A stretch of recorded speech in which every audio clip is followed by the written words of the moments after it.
On Monday afternoon, we'll be having a debate about cellular therapies in CLL.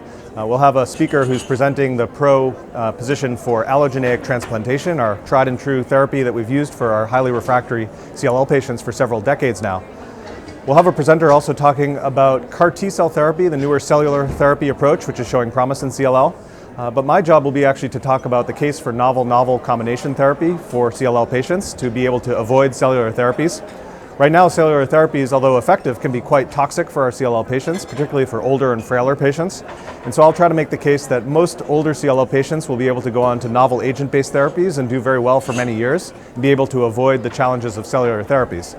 Now, in truth, I do think cellular therapies are also very promising, and I think that over time they'll become more effective as we develop new combination partners to enhance their efficacy. And I think also we need to do a lot of work to try to mitigate the toxicities of CAR T-cell based therapies, but I'm confident that we'll be able to do so, and that will allow that therapy to be offered to more and more CLL patients in the future.